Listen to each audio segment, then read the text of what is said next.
Hi guys, Knife Edge UK here. I'm going to look at another really beautiful knife today, and this is the second. Incidentally, I've got something on the backspacer there. This is a good start. I'm not going to start again. This is the Herman Knives Ishtar, and this is the second Herman in my collection, the third or fourth one I've had through my hands, and suffice to say I'm definitely a fan of Herman's work. So before we go over this particular one, let's just get a few size comparisons, because this is not a small knife by any means. So there it is, and then we'll put a 3.5-inch XM18 next to it. As you can see, it's a more slender knife in all angles, but it's also got a big long blade. We'll put it next to a full track, which really shows you that it's got quite a sizable blade. There's quite a lot more edge in this Ishtar than there is in this full track, though admittedly it feels like a much smaller, more dainty knife in hand. We'll put it next to a large Sebenza 21. That gives you a really clear idea there. Next to the Herman Knives Vespertilio. This is the smallest knife that Herman currently makes at the time I'm posting this, or at the time that I'm recording this anyway. And we'll put it next to a 3-inch Chamois by Gareth Ball, because that gives a really clear indicator of the difference in blade size. It's a 3-inch blade. So there we go, there's your size comparisons, and let's get on to the knives. If you go back in my channel a little way, you can find a video on this knife. This is, as I say, the Vespertilio. It's fantastic. It's standing the test of time in my collection. And so here we have another piece by Herman. Bartosz Herman is a Polish maker. These are available from the excellent dealer that is Polish Custom Knives. They ship all over the world. I'm not affiliated by any means, but they are really, really nice to work with.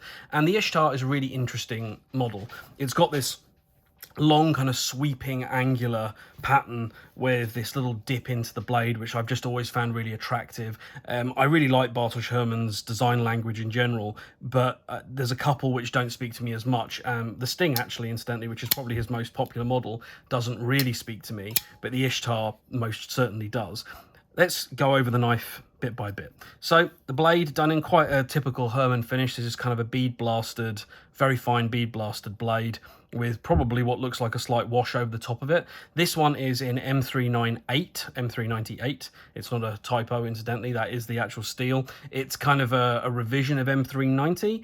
It's supposed to favour the edge retention at the expense of some toughness. Perfectly fine in a blade like this. It's not terribly thin, but the edge is ground incredibly finely, as is normal with Hermans. Incidentally, this isn't the most fine edge I've ever felt on a Herman, probably because of how quickly it tapers to the edge bevel itself, but it's still not at all thick behind the edge, and it's very aggressively sharpened. This one has a dark blue anodized handle with this gorgeous milling pattern on it. These knives, for me, compare very favourably with, high-end CNC makers like the Holtz, like Koenig, like Skiff. You name it, Grimsmo. Personally, I'd take one of these over most of those options. It's not that they're better by any means. It's more the fact that there's just a little bit of kind of handmade flair and something quite unique about Herman's that is very, very hard to put into words, so I'm not even going to try. But there you go. We've got an inlay there in this kind of I believe this is by Fat Carbon. It might be called Reptile. I can't remember the name of the CF. It's also done in the same milling pattern as the rest, and it just flows perfectly from one to the other. It's beautifully fitted.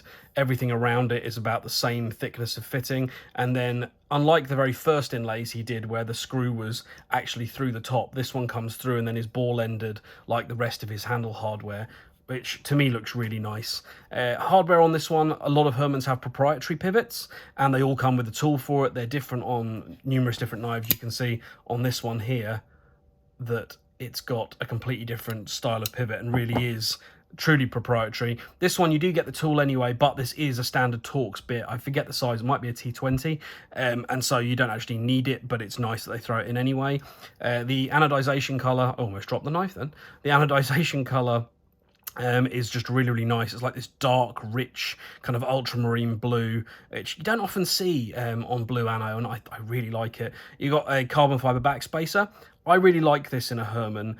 I have had a Dragonfly which had a full titanium backspacer, and I found that knife just, it added to the weight of the knife in a way that I probably just prefer the balance that's offered by these carbon fiber spacers. Beautifully done. Pocket clip, milled, beautiful texturing again. Underneath this clip is gorgeously textured. This one carries really quite deep.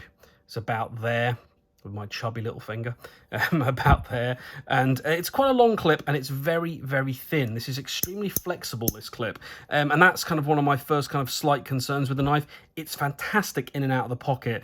If you were to catch that on something, I think overbending that would be something which, carrying this knife, some people might be concerned about, and I would understand that. Internally, this knife is quite heavily milled, so it's got a really pleasing weight. The weights and everything are on Polish custom knives. That's just fantastic. The lock bar is done, sorry, I got carried away there. The lock bar is done as an inset liner lock, which is how you typically see, I think it's actually all of Herman's knives are done this way. And it gives the knives a really unique feel. There's actually a lot of lock bar pressure. If you take these apart, the lock bar springs really quite far across.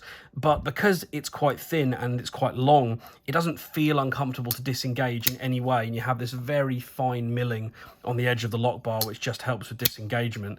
It's fantastic. It's running a multi-roll bearing system that Bartosz Herman makes himself. It's a non-captive system, so the balls can come out of the cages.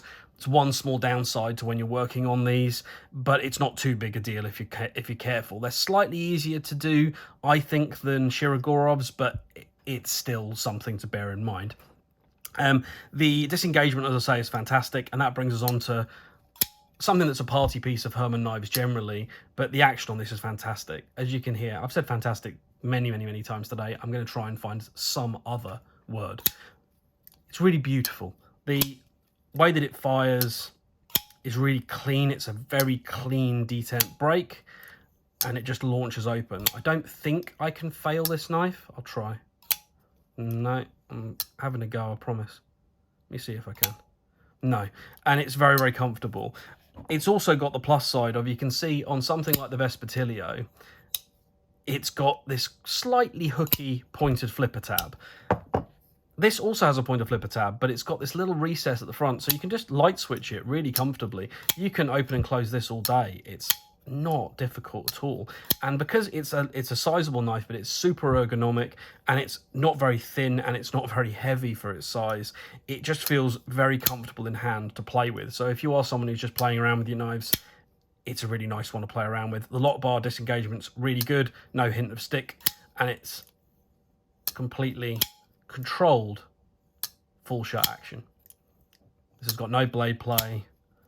It's just such a beautiful action, it really is. So really, there isn't an awful lot else to say.